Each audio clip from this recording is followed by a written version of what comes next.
직장 생활이나 뭐 가정에서도 마찬가지인데 이 사회생활을 하다 보면 조금 당황스러운 일들을 종종 경험하게 돼요. 뭐냐면 자기 바로 위에 보스, 그 선임이 상사가 뭐 상사에게 이 일을 어떻게 하면 좋겠냐고 이제 의견을 구하고 확인을 받으려고 물어보면요. 아니 뭐 그런 것까지 나한테 물어. 약간 핀잔을 주면서 그러면 좀 알아서 해라. 네가 여기 들어온 지 몇 개월이 지났는데 아직도 그런 걸 나한테 묻냐? 좀 알아서 잘 해봐. 그렇게 이야기를 합니다. 그래서 막상 이제 또 그럼 내가 혼자 알아서 해야 되나 보다 하고 알아서 판단하고 딱 뭔가 일을 처리하잖아요. 그러면 뭐라고 해요? 아니 왜 그런 걸 물어보지도 않고 마음대로 처리했냐? 일을 혼자 하냐? 물어봐야지. 그렇게 또 이야기를 해요. 컨펌을 받으면 받는다고 뭐라고 하고 알아서 하면 알아서 한다고 뭐라고 하고 우리가 이럴 때 이런 경험들 좀 있으시죠? 이럴 때 우리가 하는 말이 뭐예요? 어느 장단에 춤추라는 거야 뭐 이런 얘기가 있어요. 요번에 제가 이걸 보면서 아주 여기에 딱 또 들어맞는 일화 하나를 제가 보게 됐습니다. 일화를 그 개그우먼 이영자 씨 잘 아시잖아요. 그 김신영하고는 선후배 사이이기도 하지만 대학의 사제지간이기도 했대요. 두 사람 사이에 이런 일이 있었다는데 김신영 씨가 대학을 들어가고 나서 이제 고기를 먹는 자리에 같이 있었나 봐요. 그 고기를 이제 먹고 있는 그 김신영을 보고 이영자가 이렇게 물었답니다. 이거 성대모사를 해요. 좀 이렇게 싫어하는데 신영아, 너는 살을 찔 거요? 뺄 거요? 김신영이 빼겠습니다. 이렇게 이야기를 했어요. 근데 이때 이영자 씨가 이렇게 말합니다. 살 빼면 캐릭터 없어. 너는 뭐 없어. 할 게 없어. 이렇게 딱 얘기를 해요. 그러니까 김신영이 뭐래요? 눈치가 빨라서 찌겠습니다. 이렇게 이야기를 했어요. 그러니까 이영자 씨가 뭐라는 줄 아세요? 살 쪄봐. 그러고 100kg 넘잖아? 그러면 넌 죽어. 그러면서 뭐라고 하는지 아세요? 너 개그하고 싶지? 웃기고 싶지? 근데 너 웃기기도 전에 죽어. 그렇게 이야기를 했답니다. 어쩌라는 거예요 도대체, 그렇죠? 이거 도대체 어느 장단에 맞추라는 건지 아무튼 뭐 알아서 잘 하라는 말이긴 하겠지만 오늘 우리가 읽은 본문 말씀에도 보면요, 이게 먹어도 뭐라고 하고 안 먹어도 뭐라고 하는 얘기가 오늘 본문에 나옵니다. 예수님께서 그 예수님 시대의 그 세태란 말은요, 사람들의 일상이나 문화에서 보이는 세상의 상태와 형편을 말할 때 이 세태가 어떻다 이야기할 때 세태인데, 저 태자가 태도할 때의 태자예요. 세상의 태도, 그런 말입니다. 그 예수님 시대 그 세태를 풍자하시면서 하신 말씀이 오늘 장터에서 노는 아이들 비유입니다. 근데요, 이 장터에서 노는 아이들 이 비유에 대한 해석에 있어서 좀 많이 다르게 하고 심지어는 좀 잘못 해석한다고 말을 할게요. 잘못 해석해서 오해를 만드는 구절이기도 합니다. 제가 단톡방에 올려드렸던 그 12절 천국을 침노하는 자에 대한 오해만큼 이 구절도 그렇게 오해하고 있는 구절입니다. 그래서 오늘은 제가 이 간단한 요 구절 안에서 좀 문맥과 흐름 속에서 제대로 다시 좀 해석해드리면서 말씀을 드릴까 합니다. 이 본문 이 얘기는 제가 예전에 누가복음을 하면서 세례 요한에 대한 부분 할 때 한 단락으로 간단하게 좀 언급을 했어요. 그때는 이렇게까지 설명 안 했는데 오늘은 좀 구분을 지어서 좀 다르게 설명을 드릴까 합니다. 그러면서 좀 다른 관점과 다른 의미로 말씀을 드리려고 합니다. 여기 마태복음 11장 우리가 읽은 이 본문이 들어가 있는 11장에 보면 예수님에 대한 의문을 가진 세례 요한이 예수님에게 질문하는 부분이 나오고요. 그것에 대해서 예수님께서 세례 요한에 대해서 긍정적으로 평가하시면서 그 시대 사람들, 그 세태가 세례요한과 예수님을 어떻게 평가하고 그들에게 어떻게 반응하고 있는지를 설명하시기 위해서 이 장터에서 노는 아이들 비유의 말씀을 하시는데요. 이 비유의 말씀을 저희가 다시 한번 읽어보겠습니다. 우리 같이 한번 천천히 읽어보겠습니다. 시작. 이 세대를 무엇으로 비유할까? 비유하건대 아이들이 장터에 앉아 제 동물을 불러 이르되 우리가 너희를 하여 피리를 불어도 너희가 춤추지 않고 우리가 슬피 울어도 너희가 가슴을 치지 아니하였다 함과 같다. 네, 여기 나오는 장터라는 게요. 우리도 예전에는 그 저작거리라고 해가지고 그 사람들이 많이 이렇게 왕래가 많은 그 거리에는 항상 거의 장터가 물건을 사고 파는 그런 게 형성돼서 시장 거리를 저작거리, 장터 이렇게 이야기합니다. 당연히 물건을 많이 사고요, 사고 팔고 하게 되고 거기에는 각종 이벤트들이 항상 거기에 있었어요. 낮에는 많은 사람들이 거기에 분배이지만 이제 해가 지고 어두워지기 시작하면 그 동네에 있던 아이들이 그 장터를 놀이터 삼아서 놉니다. 마치 우리 예전의 아이들이 지금도 아마 그럴 거라고 생각하는데 이 소꿉놀이라고 그러죠. 엄마 아빠 역할놀이 하면서 서로 그렇게 아이들이 노는 것처럼 당시에 그 아이들도 어른들 흉내를 내면서 몇몇 이렇게 자기들이 보았던 인상 깊었던 일들, 흥미로운 일들을 이제 따라하며 놀았을 거예요. 꼭 그렇다는 건 아니지만 합리적인 추측으로 그렇게 생각할 수 있습니다. 그 중에 뭐가 있냐면 결혼식 놀이가 있어요. 이 결혼식을 하게 되면 뭐 할까요? 피리를 불고 각종 악기를 막 연주하면서 막 지나갈 겁니다. 행렬이. 그러면 이 아이들도 막 피리를 부는 흉내를 내고 악기를 치는 흉내를 내면서 그걸 입으로 막 소리를 내겠죠? 그러면서 주변에 있는 아이들에게 합류하면서 우리가 이거 하니까 니네는 와서 춤을 춰라고 하면서 막 그러고 놀았을 거예요. 근데 그렇게 하는데도 그 주변에 있는 어떤 아이들은 그냥 하는가 보다라고 하고 그 대열에 합류하지 않는 아이들이 있다라고 하는 거죠. 그래서요, 이번에는 장례식 놀이를 합니다. 똑같은 아이들이 그날 했는지는 알 수 없지만 이번엔 좀 바꾸어서 장례식 놀이를 하는데 장례식 놀이는 어떻게 할까요? 사람들이 막 슬퍼하면서 곡을 하면서 이렇게 지나가겠죠? 그러면 사람들이 또 같이 따라가면서 가슴을 치고 막 이렇게 하는 겁니다. 그래서 아이들이 그렇게 하면서 시작을 하면 주위에 있던 아이들이 거기 참여해서 막 가슴을 치며 곡을 하며 따라오기를 기대해요. 그렇게 하라고 하는 거죠. 같이 놀자고. 근데 이걸 해도 주변에 있는 아이들 중에 그것에 참여하지 않는 아이, 합류하지 않는 아이들이 있다고 하는 비유가 오늘의 비유 말씀입니다. 그래서 사실 이 비유의 말씀은 그렇게 길지 않고 간단하고요, 복잡하지 않아요. 근데 문제가 뭐냐면 이 비유에서 피리를 불고 애곡하는 게 피리를 불고 애곡하는 게 누구인가에 대한 그 이해가 정반대가 됩니다. 상반되어져요. 다시 말하면요, 피리를 불고 애곡하는 게 예수님과 세례요한이냐 아니면 바리새인을 비롯한 이 세상 사람들이냐라고 하는 거예요. 제가 전에 말씀드릴 때는 비슷한 결론이기 때문에 이걸 크게 구분하지 않았는데 오늘은 조금 구분을 해보겠습니다. 아마 대부분의 이 말씀에 대한 해석은요, 피리를 불고 애곡하는 사람이 예수님과 세례 요한이고 이 세상 사람들은 그것에 반응하지 않는데 이 세대와 이 시대와 세대가 세례 요한의 회개 사역이나 예수님의 그 하나님 나라 복음 전파에 대해서 무반응하고 무관심하고 무응답한다고 그렇게 많이 이해를 하고요, 막 그렇게 많이 우리가 설교를 하고 설교를 들었어요.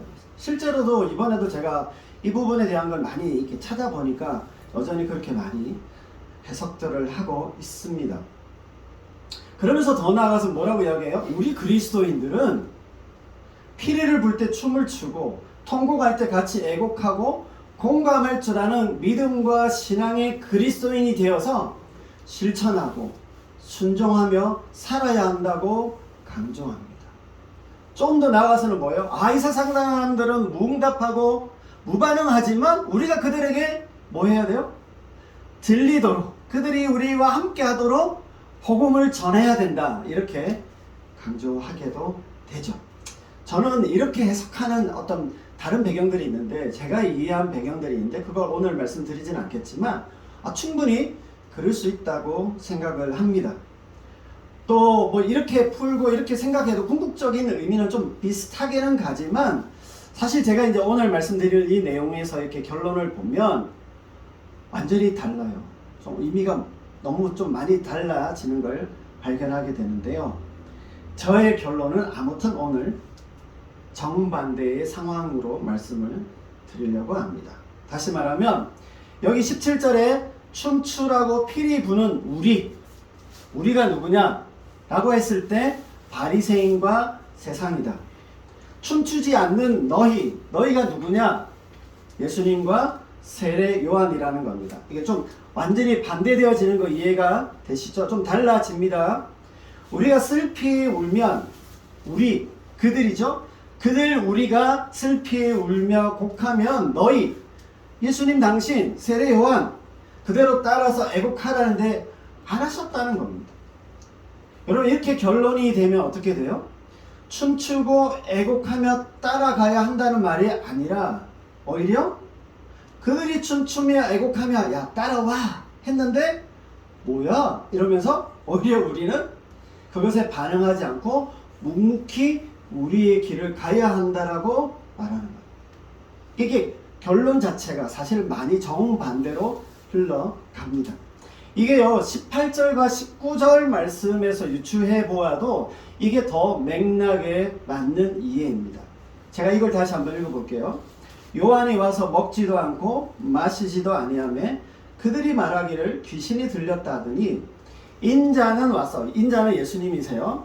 와서 먹고 마시며 말하기를 보라 먹기를 탐하고 포도주를 즐기는 사람이요 세리와 죄인의 친구로다 하니 지혜는 그 행한 일로 인하여 옳다함을 얻느니라. 18절은요 그들 바리새인들이 결혼식 놀이를 하면서 피리를 부르대고 춤추자고 하니까 이게 결혼식 놀이죠. 세례 요한은 어떻게 했다는 거예요? 세례 요한은 낙타 털옷을 입고 사막 광야에서요 지내면서 금욕적인 생활을 하고 잘 먹지 않고 금식을 하는 그런 사람이었고 그들을 향해서 뭐라고 외쳤어요? 회개하라 천국이 가까웠느니라 그렇게 외치던 사람입니다. 그들처럼 같이 춤추며 즐기자는 그들의 방식에 세례 요한이 동조하지 않았다는 거죠. 그리고 이번에는요 19절에 보시면 예수님에 대해서 뿔이 났어요. 이번에는 자신들이 고통스러운 율법을 수행하며 금식을 합니다. 이게 이제 장례식 놀이에 비유하는 거죠. 예수님은 세리와 죄인들과 함께 먹고 포도주를 마시는 그 모습들을 보여주셨어요. 여기에 또 화가 났습니다.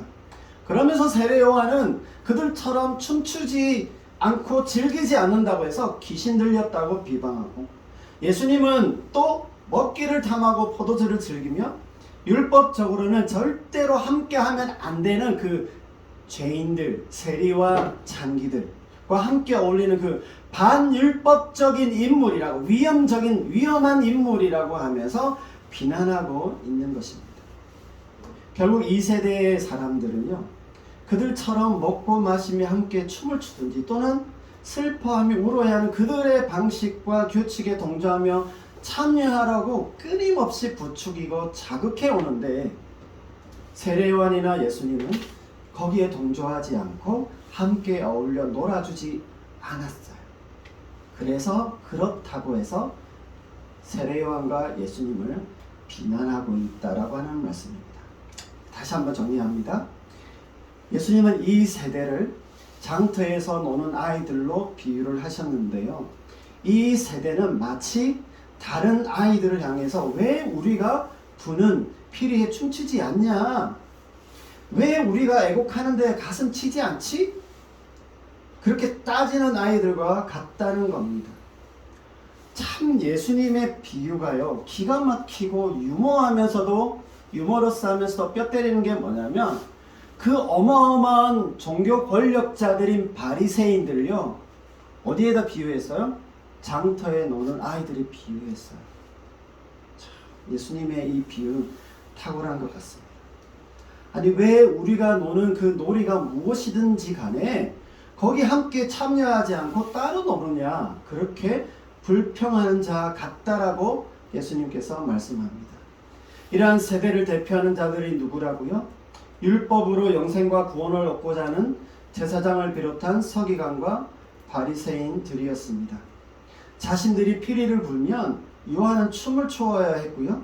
자신들이 슬피 울면 예수님 당신도 함께 하면서 가슴을 쳐야 되었다라고 하는 겁니다. 근데요, 우리와 반대로 행동하며 춤춰야 할 때 금욕 생활하며 금식을 하지 않나? 슬퍼야 할 분위기인 예수님의 세리와 창기를 포함 죄인들과 함께 먹고 마시면서 마치 친구를 대하는 것처럼 그들을 위하니까 저 둘은 틀렸어. 저들은 위험해. 저들은 부패하고 타락해서 그렇게 비난하고 있는 것입니다. 여러분, 이러한 세대, 이렇게 말하고 있는 이 세태의 반응과 비난의 본질을 좀 잘 이해할 필요가 있습니다. 이들은 마치 춤추고 애곡하는 것 자체에 문제가 있는 듯이 비난하고 정죄하고 있지만, 실상 이들의 반응의 본질이 뭐냐면요, 아니 왜 우리를 따라오지 않는 거예요? 왜 우리와 함께 하지 않느냐? 우리 따라하지 않느냐에 대해서 화가 난 겁니다. 우리가 하자는 대로, 우리가 하는 대로 하지 않기 때문입니다.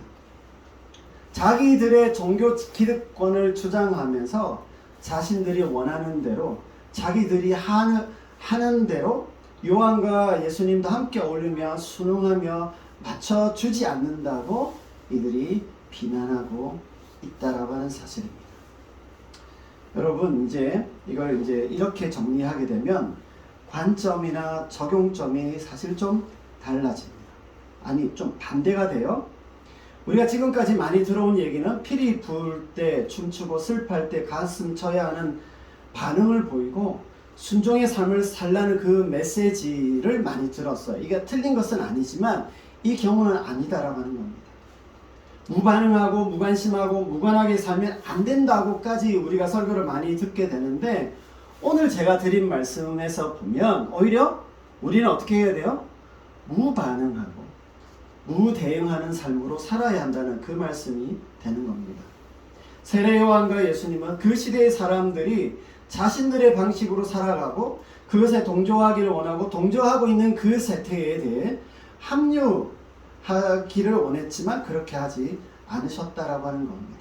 여러분, 오늘 이 비유에서 우리에게 적용할 메시지가 뭐냐면, 우리들 역시 우리 시대의 세태가 보여주고 주도하고 이끌고 싶어 하는 대로 갈 것이 아니라 묵묵하게 담대하게 우리에게 주어진 길을 하나님 말씀 안에서 갈 수 있으면 좋겠습니다. 아멘. 사실 이렇게 하면요, 오늘 이 전체 내용의 결론까지 다 말씀을 드리긴 했어요. 근데요, 단지 이렇게 동조하지 않고 끌려가지 않으면 된다라고 하는 정도로 제가 마무리를 하려고 하는 건 아닙니다. 그래서 좀 우리 시대에 이런 모습은 뭐가 있을까를 제가 좀 생각해 보았어요. 그래서 사실은 제가 이 설교 제목을 우리 시대의 세태에 대한 비유 이렇게 했지만, 비유를 빼고 반성이란 단어를 넣고 싶기는 했어요. 근데 막상 그렇게 하고 보니까 너무 이 제목이 거창하고 장황하고 거대한 담론을 말해야 될 것처럼 그렇게 느껴져서 좀 바꿨는데요. 제 안에 여러 가지 생각들이 있고 막 여러 마음들이 있는데, 이걸 좀 정리해 가면서 오늘은 좀 제가 생각나는 대로 오늘 하고 싶은 얘기들만 조금 하고요. 계속 기회가 되는 대로 이렇게 좀 저희가 조금씩 하나씩 풀어볼 수 있도록 그렇게 하겠습니다. 기회가 되는 대로 해볼게요. 아무튼 지금 우리가 알고 있는 신앙이라든지 신학적 흐름에 대한 이건 좀 반성도 제가 하려고 하는데요. 그렇다고 해서 우리가 가지고 있는 신앙의 본질과 우리 내면의 그 심연의 깊은 바탕에 있는 흐름을 바꾸자는 건 아닙니다. 하나님에 대한 이해라든지 우리 구원과 신앙에 대한 어떤 그 기본적인 태도에 대한 건 아니지만 적어도 우리가 이 신앙과 이 세상에 대한 우리의 어떤 오해하고 있는 부분들에 대해서 다시 좀 생각해보는 그런 이야기들을 제가 좀 하고 싶습니다. 지금도 제가 많이 했다고는 생각은 하는데 조금 더 제가 적극적으로 해볼까 생각합니다. 우리 교회 역사를 부정해야 될 건 아니지만 부정하고 싶은 생각도 없어요. 그러나 오늘 우리의 시대와 환경에까지 이걸 너무 계속 이어붙여서 생각하는 우리 시대에 맞게 이 생각대로 확장하지 못하는 것에 대해서는 좀 반성할 필요도 있고 더 지혜가 필요하다라고 하는 생각도 제가 하게 됩니다. 그래서 이러한 것들에 대해서 목사님 그러면 이걸 언급하지 않아야 이게 무반응하고 무대응하는 거 아닌가요? 라고 말씀하실 수도 있겠지만 오히려 우리가 이런 한국 교회와 세태가 흘러가는 대로 따라가거나 그걸 가만히 있으면 그거에 동조하는 것이 되기 때문에 이것을 우리가 이해하는 것이 오히려 세례요한과 예수님의 반응이라고 생각을 합니다. 따라가지 말자는 차원에서는 이게 분명히 무반응, 무대응이지만 우리의 어떤 새로운 길, 또 개혁된 모습으로 가야 된다라고 하는 이건 일종의 무반응이지만 동조하지 않는다라고 하는 차원에서의 어떤 적극적인 행동이 되어야 된다고 생각해요. 이해가 되시죠? 좀 제가 좀 말을 막 이렇게 쉽게 풀지를 못했는데요. 아무튼 그러려면 오늘 우리가 무분별하게 또 편리하게 무작정 쫓아가는 일들에 대해서 좀 분별할 줄 알아야 되고요. 이들 바리새인들의 기득권 논리에 맞추어서 춤추고 가슴 치는 일은 없어야 할 것이고 그게 무엇인지 좀 볼 수 있어야 하고 알아야만 가능하다라고 생각합니다. 사실 우리가 오히려 그러한 세태에 대해서 무관심하고 무대응하는 것이 오히려 그들에게 동조하고 그들과 같아지는 일이 될 수도 있다라고 하는 것이요. 되게 역설적이지만 사실입니다. 그리고 오늘 비유에서 더 무서운 일이 뭐냐면요. 춤추게 하고 가슴치게 하는 그들, 우리라고 말하는 그들, 내게 동조하지 않을 때 돌아오게 되어지는 대가입니다. 당연히 비난과 정죄를 당하게 되는데요. 결국 이 세례요한은 투옥되고 목숨을 잃게 되고 예수님도 십자가 처형에 당하게 되셨습니다. 그렇다고 오늘 대한민국의 우리 시대에 이런 일까지 있겠나? 그렇지는 않을 거라고 생각합니다. 그러나 우리 사회나 교회 안에서 우리에게 동조하지 않으면, 우리를 따라오지 않으면 치르게 될 대가가 클 거야 라고 하는 그 암암리의 압력들, 보이지 않는 그런 어떤 압박들이 우리에게 있습니다. 어쩌면 귀신 들렸다고 악마화 시키는 식으로 정죄하거나 마녀 사냥하면 따돌릴 것이고요. 탐욕과 탈법과 오히려 무법자들로 몰아서는 매장시키는 일들도 당하게 될 겁니다. 이렇게까지 우리가 거창한 사람은 아니지만 이런 일까지도 있을 수 있다는 거예요. 우리들이 하는 대로, 그들이 하라는 대로, 그들이 정한 방식과 규칙대로 따라가야 하고 따라가 주어야 뭐라도 하나 할 수 있고요. 성취할 수 있는 게 우리 시대의 세태입니다. 그들이 기득권이고요. 사회와 종교의 영향력을 가지고 있기 때문입니다. 그들이 이 세대가 춤추게 하고 가슴치게 하는 일이 뭐가 있을까 생각해 보게 됩니다. 구체적으로 뭔가를 언급하려고 하니 너무 많은 것 같기도 하고 방대하기도 하고 그래서 오늘 다 언급할 수는 없겠지만 여러분 기독교계, 우리 기독교계라고 하는 이 생태계만 생각하더라도요 많이 있어요. 그리고 사실 지금 현재의 이 정치 지형이라는 거 정말 너무 가슴이 아픕니다. 너무 가슴이 아픕니다. 이 사회 기득권이 득세한 이 세태에서 우리가 그리스도인으로서 우리가 어떻게 좀 더 반성적으로 이러한 일들을 해가야 되는지에 대해서 뭐가 있을까 좀 말씀을 드리고 싶은데 이건 조금 더 하나씩 나눈다면 제가 기회가 됐는 대로 한번 말씀드리고 싶습니다.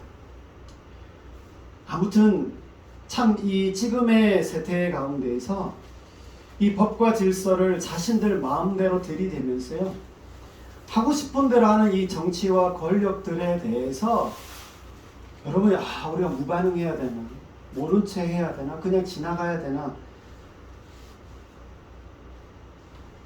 여러분, 그 역시도 어떻게 보면 그들의 장단에 놀아나는 일이 아닐까라고 하는 생각을 하게 됩니다.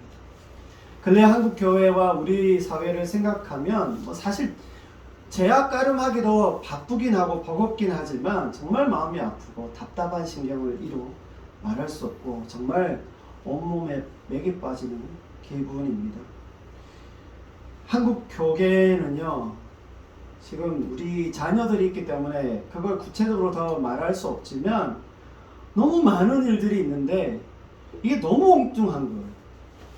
예전에 또 이런 일이 없었냐, 이런 사고, 현상들 안에서 어떤 사고, 사건들이 늘 있었어요. 근데 이게 너무 누적되어지고 너무 곁길에서 일어나는 일들이 많이 있다 보니까 그거에 대해서 너무 바라보는 이 마음이 너무 아픈 거고요. 또 하나는 뭐냐면, 근데 그런 사건과 사고들에 대해서 해석하고 바라보는 시각이라고 하는 것이요, 정말 예수님과 거리가 멀어져 있구나라고 하는 생각을 하게 됩니다.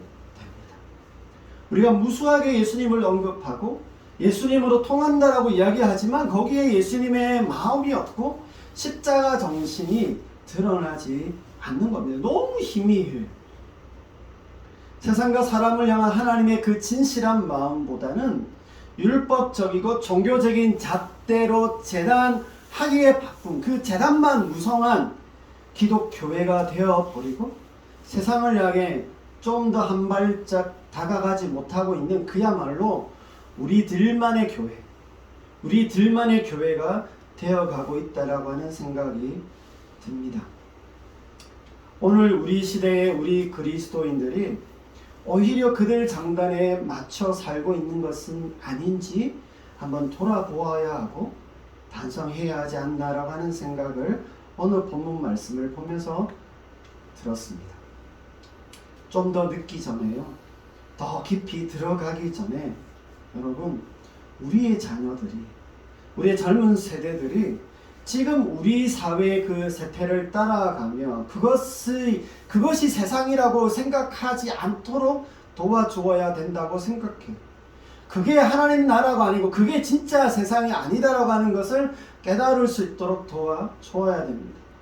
지금 현재 일어나고 있는 이와 같은 세태의 흐름이 그들의 인생과 삶에 그리고 신앙에 영향을 너무 많이 주게 될까봐 제 마음에 걱정하는 마음이 있습니다.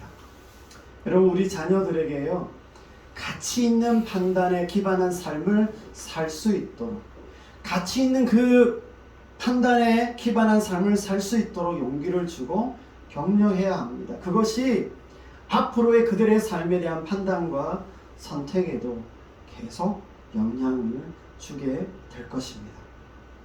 여러분, 우리는 꽤 오랫동안 이 본문을 보면서 우리가 춤추게 하고 슬피 울며 가슴 치게 해야 한다라고 하는 입장으로 듣고 보았지만요, 오히려 우리가 그들의 장단에 춤추고 슬피 울며 가슴 치고 그들처럼 그들에게 동조하며 그들과 함께 그리고 지내왔을 수도 있겠다라고 하는 것을 알려주는 본문이 오늘 이 말씀입니다.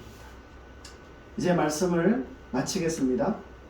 여러분, 우리의 시대, 우리가 살아가는 지금의 세태에서 우리가 그들과 동조하지 않고 그들의 자극에 반응하지 않고 그들처럼 하지 않고요, 예수님처럼 또 세례요한처럼 하나님의 말씀 안에서 묵묵히 굳건하게 예수님의 뒤를 따라가는 우리의 길을 걸어갈 수 있는 우리 모두가 되시기를 주님의 이름으로 축복합니다. 아멘.